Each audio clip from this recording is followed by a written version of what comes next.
Och på tisdag så kan hela regeringen falla efter att Sverigedemokraterna väckt misstroendeförklaring mot justitieminister Morgan Johansson.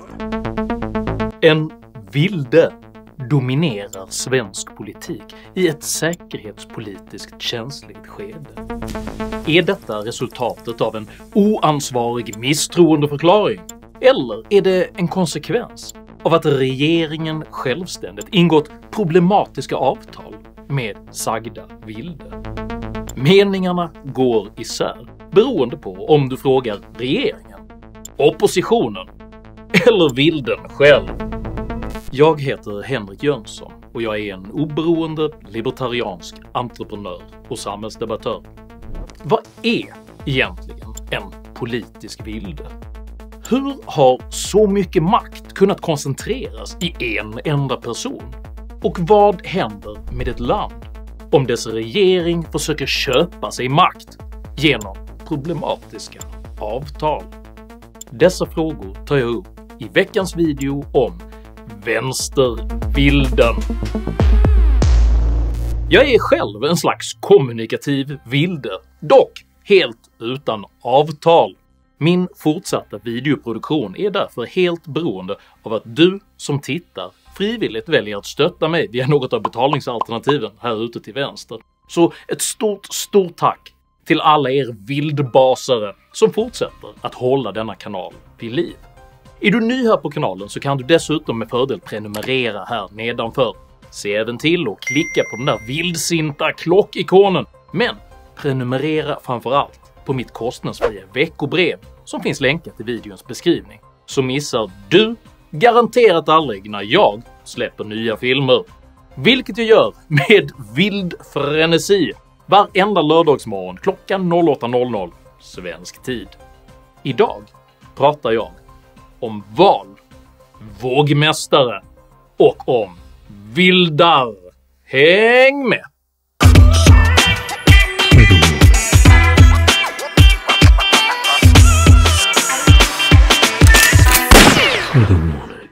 Den amerikanske författaren Maurice Sendak skildrar i sin bok Till vildingarnas land från 1963 hur en ung pojke flyr från en besvärande verklighet för att istället låta sig utropas till kung över de oberäkneliga fantasivarelser som kallas vildingar. Att på detta sätt bygga sin makt på fantasier och oberäkneliga vildar har dock visat sig vara en riktigt dålig idé för den svenska vänsterregeringen.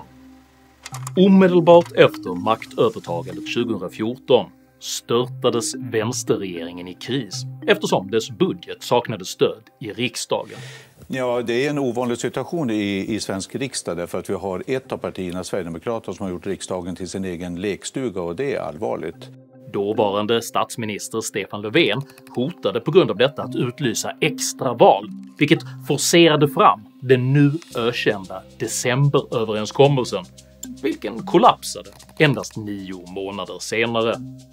I samband med det ändå otydligare valresultatet år 2018 tvingades Löfven att regera som övergångsregering under hela 135 dagar innan man lyckades tråckla samman ett påtagligt fantasifullt 73-punkters samarbetsavtal med Centerpartiet och Liberalerna. Men nu har vi ett utkast till en politisk överenskommelse som om den antas av alla 4 partier har tillräckligt stöd i riksdagen. Vänsterpartiet underkände dock avtalets 44:e punkt med resultatet att Liberalerna lämnade samarbetet och att Löfven strax därefter avgick som statsminister. Vi sa att vi släpper fram regeringen, men marknadshyror kan inte genomföras. Då förlorar regeringen vårt förtroende. Men vill Stefan Löfven och Annie Lööf genomföra marknadshyror så blir det inte i mitt namn och inte i Vänsterpartiets namn. Mitt besked idag är att vi i talmansrundor eller vid ett extraval, om det blir ett sådant utlyst, kommer eftersträva en borgerlig regering. Regeringens tilltagande instabilitet solkade även ner Magdalena Anderssons försök att göra sitt statsministerskap till en feministisk triumf, eftersom Vänsterpartiet krävde ökat ekonomiskt inflytande för att släppa fram henne som statsminister. Nooshi Dadgostar, vad är ditt viktigaste krav nu med förhandlingarna här med Magdalena Andersson? De svenska pensionerna är alldeles för låga. Det har varit tydligt med att ett viktigt ingångsvärde för oss i de här förhandlingarna är att vi får höjda svenska pensioner. Vänsterpartiets ökade inflytande ledde dock till att Centerpartiet vägrade stötta Anderssons budget, med resultatet att Andersson istället tvingades regera på en borgerlig budget. Vi kan inte stötta en budget från en regering som rör sig långt vänsterut, vilket vi tycker att den tillträdande regeringen gör. Detta resulterade i sin tur i att Miljöpartiet med buller och tacksamt bång lämnade regeringen, vilket ledde till att Andersson efter bara 7 timmar på statsministerposten åter entledigades från sin roll. Det är inte det icke-beslut som Annie Lööf försöker få det att låta som. Vi trodde att hennes motstånd mot Sverigedemokraterna och deras inflytande var större än så. Mot bakgrund av detta så har vi ett enigt parti bakom oss i att vi inte kan sitta i en regering som tvingas genomföra politik som Sverigedemokraterna har förhandlat fram. Strax därefter röstades Andersson med påtagligt återhållen entusiasm åter fram som ledare för en socialdemokratisk enpartiregering med ett enda mandats övervikt i riksdagskammaren. Eftersom mindre än hälften av riksdagens ledamöter har röstat nej har kammaren godkänt förslaget att utse Magdalena Andersson till statsminister.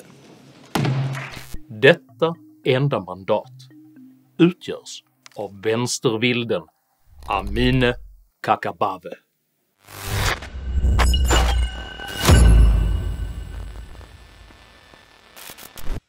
Så kallade politiska vildar är individer som saknar partibeteckning efter att ha uteslutits eller självmant lämnat det parti vars mandat man valts in i riksdagen på.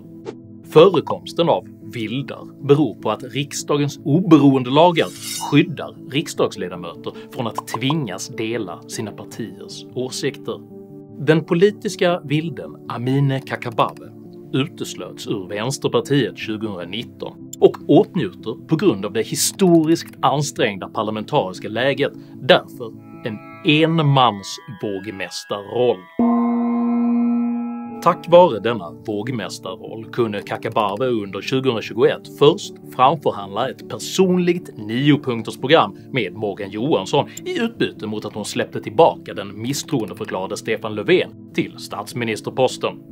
Amineh Kakabaveh kommer att släppa fram Stefan Löfven under morgondagens statsministeromröstning i riksdagen. Amineh Kakabaveh är politisk vilde efter att ha lämnat Vänsterpartiet och den omröstningen som kommer ske imorgon kommer vara väldigt jämn efter mandatfördelningen och hennes röst kan alltså avgöra om Stefan Löfven blir statsminister. I november samma år gjorde Kakabaveh ytterligare en uppgörelse med Socialdemokraterna. Denna gång i utbyte mot att släppa fram Magdalena Andersson som ny statsminister. Socialdemokraterna lät denna överenskommelse som hastigast passera revy på partiets hemsida medan Kakabaveh triumferade i riksdagskammaren. Jag är glad att efter konstruktiva samtal att jag och Socialdemokraterna idag har kunnat markera detta i ett särskilt uttalande där vi tillsammans slår fast i krigets spår har många människor flytt från terror och förtryck. Rättssäkerheten för dessa människor måste garanteras. Att frihetskämpar som slagit eller sympatiserar med IPG, IPG eller PYD klassas av vissa stater och underrättelsetjänster som terrorister är helt oacceptabelt. I samband med veckans senkomna misstroendeförklaring av justitieminister Morgan Johansson eskalerade det ansträngda parlamentariska läget snabbt till ännu en fullskalig regeringskris. Statsminister Magdalena Andersson fastslog ursinnigt att en misstroendeförklaring av Johansson självklart skulle innebära att hela regeringen avgick. Att då skapa ett läge av politisk oreda och osäkerhet, det är fullständigt oansvarigt. Det är oerhört. Det här är farligt på riktigt. Men vad innebär det då om de lyckas samla en majoritet bakom det här misstroendet? Ja, då blir det regeringskris. Och det är inte vad Sverige behöver nu. Kommer du avgå då, menar du? Självklart. Detta eldfängda utspel följdes av en mer passivt aggressiv pressträff på det symboliskt laddade stridsskeppet USS Kearsarge, där statsminister Andersson tog tillfället i akt att hylla det numera fullödigt S-lojalistiska Centerpartiet. Jag kan ju notera att olika oppositionspartier agerar olika i det här väldigt utsatta läget, och ett parti som står bredvid mig här idag sätter Sverige och svenska folkets säkerhet i första rummet, och jag kan notera att andra oppositionspartier hanterar den här situationen på ett annat sätt. Opinionsläget visade sig dock ånyo vara historiskt jämnt, med Kakabaveh som individuell vågmästare. Men kvar finns en riksdagsledamot som kan avgöra allt. Amineh Kakabaveh, som hoppat av Vänsterpartiet men som har kvar sin riksdagsplats fram till valet. Hon är kurd och är redan aktuell i de känsliga NATO-förhandlingarna. För att säkra hennes röst har Socialdemokraterna sedan tidigare ingått ett avtal om att stärka Sveriges stöd till kurder. Ett avtal som redan irriterat Turkiet. Inför tisdagens omröstning meddelade Kakabaveh att hon i utbyte mot stärkta löften rörande de frågor hon själv driver inte ämnade rösta för misstroendeförklaringen mot justitieministern. Amineh Kakabaveh, är det helt säkert att du inte kommer att rösta för misstroendeförklaringen nu? Nej, jag har fått bekräftelse av Tobias Baudin, Socialdemokraternas partisekreterare, att de har bekräftat och att de har uttryckligen också i DN sagt att Selahattin Demirtas ska friges, och att de faktiskt står upp för de löftena som de förhållit sig till i den här överenskommelsen för 7 månader sedan. 174 ja, 97 nej, 70 avstår. Jag konstaterar att kammaren har avslagit yrkandet om misstroendeförklaring mot justitie- och inrikesministern. Och samtidigt som statsministern fortsatte att beskylla oppositionen för hennes eget instabila regeringsunderlag. I torsdags var jag tyvärr tvungen att konstatera att Moderaternas partiledare inte längre är angelägen att bidra till den sammanhållning som Sverige behöver, utan att man istället valt att skapa osäkerhet i en tid när Sverige behöver ledarskap, handlingskraft och sammanhållning. Så fortsatte Kakabaveh att utkräva nya och ytterligare politiska eftergifter under hot om att även stoppa regeringens budget. Den politiska vilden Amineh Kakabaveh vill ha nya samtal med Socialdemokraterna om stödet till kurderna efter tisdagens misstroendeomröstning. Annars röstar hon emot regeringens budgetförslag nästa vecka.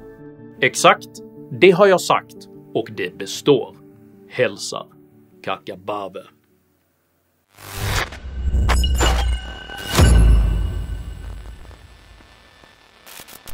Det är vanskligt att dra realpolitiska slutsatser av regeringens, Kakabavehs och även av oppositionens agerande. Somliga anför att regeringens framtvingade band till kurdiska särintressen försvårar eller till och med omöjliggör Sveriges NATO-ansökan. Den avgörande rösten har riksdagsvilden Amineh Kakabaveh. Hon har krävt att regeringen inte ger vika för Turkiets krav för att godkänna Sverige som ny medlem i NATO. Jag har med mig oppositionsledaren Ulf Kristersson för att kommentera de senaste dagarnas politiska konflikter. Välkommen till programmet, Ulf! Tjena!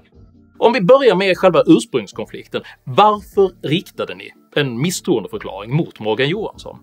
Därför att han är en osedvanligt misslyckad justitieminister. Alltså, under hans 8 år vid makten så har vi haft en helt förfärlig utveckling. Vi har en skjutning om dagen, en dödlig skjutning var 5:e dag, vi har upploppen, vi har ungdomsrånen, vi har stöldligorna, vi har det ena värre än det andra. Och han gör i princip ingenting åt detta. Det är ena orsaken. Andra orsaken är att gång på gång så prickas han av KU för att han far med osanning. Och vi kan inte ha en justitieminister som inte sköter sitt jobb helt enkelt. Hur uppfattar du statsministerns reaktion på oppositionens misstroendeförklaring? Alltså helt orimliga. Alltså regeringen låtsas att de inte förstår någonting. Jag tror hela svenska folket fattar precis vad vi menar. Han är en misslyckad justitieminister. Det går inte att stoppa brottsligheten om man inte har högre ambitioner än vad han har. Vad då regeringen gjorde, och framförallt Magdalena Andersson, det var att göra det här till någon slags NATO-fråga och låtsas att han hade med NATO att göra eller hota med att avgå hela regeringen. Det får de ju gärna göra för min del, men det var inte det som vi krävde. Vi krävde att en justitieminister som inte sköter sig inte ska ha kvar sitt jobb. Så jag tyckte de hade en otroligt konstig reaktion. Och sen landade alltihop i att de sitter och förhandlar med en politisk vilde för att säkra ett enda mandats stöd för att behålla honom till varje pris. Destabiliserar en misstroendeförklaring av justitieministern verkligen Sveriges NATO-ansökan? Självklart inte. Hade det varit så, då skulle ju Sverige inte kunna ha val i september och byta regering. Vi tänkte byta ut hela den här regeringen. Utan det där är ju ett helt absurt språkbruk som nästan antyder att socialdemokratin har maktmonopol i Sverige. Utan det här var ett misstroende mot en enskild minister som inte sköter sitt jobb. Det var exakt det handlade om. Inte mer och inte mindre. Den enda som började prata om NATO och började prata om regeringskris, det var ju statsminister Magdalena Andersson själv. Ingen annan tog upp den tråden. I hur stor utsträckning tror du att Sveriges ledarskap just nu påverkas av det parlamentariska ganska svåra läget? Väldigt mycket, för det här handlar ju ytterst, dels handlar det verkligen om en justitieminister som är misslyckad, men det handlar ju också om att vi har en regering som har ett helt absurt regeringsunderlag. Alltså kombinationen Vänsterpartiet, Miljöpartiet, Centerpartiet plus en politisk vilde, det är hela hennes underlag. Och när alla de gör samma sak, då har de ett mandats övervikt. Alltså det bara säger ju någonting. Alltså, så kan man inte bygga en regering på lång sikt och så kan man inte styra ett land. Det var ju det som vi i praktiken utmanade idag. Och då var de tvungna att sätta sig och förhandla med den här vilden för att till varje pris rädda Morgan Johansson. Ebba Busch hade ju helt rätt. Det enkla vore att hon bara låter honom avgå. Så brukar statsministrar göra när de får ett statsråd som verkligen saknar förtroende. Man låter det statsrådet gå och så ser man till att man får ett bättre statsråd istället. Riskerar Sveriges NATO-ansökan trots allt att bli en valfråga nu? Jag har ju sagt hela tiden att jag stod på en presskonferens med Magdalena Andersson, lovade två saker. Det ena är att nu tar vi Sverige in i NATO, vi gör det tillsammans och vi blandar inte in NATO i valdebatten. Det kommer jag hålla mig till. Jag tänker inte göra NATO till en valfråga. Det andra jag lovade, det var ju att ha en fullskalig valrörelse om alla de andra stora viktiga frågorna i Sverige som valet måste handla om. Energikrisen, elpriserna, brottsligheten, invandringen, integrationen. Alla de här sakerna som valet ska avgöra. Vi kan ju inte låta NATO-frågan lägga locket på allt annat som vi måste lösa i Sverige. Det är ju det som Socialdemokraterna verkar vilja just nu. Att det ska nästan vara förräderi att prata om problem i Sverige. Så kan vi inte ha det. Utan NATO-frågan är en sak. Där ska vi ta gemensamt ansvar, 6 partier. Och jag är glad, uppriktigt glad ska jag säga, att Socialdemokraterna till slut landade på att säga ja till NATO. 6 partier av 8 är för NATO. Sossarna slipper bry sig om Miljöpartiet och Vänsterpartiet i sitt eget regeringsunderlag. Men i alla andra frågor, där måste valet avgöra riktningen i Sverige. Och dit tillhör verkligen brottsligheten. Ulf Kristersson, oppositionsledare och Moderaternas partiledare, ett stort tack för din medverkan. Tack! Så här valde Sveriges statsminister Magdalena Andersson å andra sidan att kommentera situationen. Men du valde ju ändå inte att kapa de här banden. Hur tror du att det tas emot i Turkiet? Ja, frågan är väl varför man väljer att från oppositionens sida att ställa ett misstroendevotum mot en minister, givet att man vet att det sätter strålkastarljuset på Amineh Kakabaveh.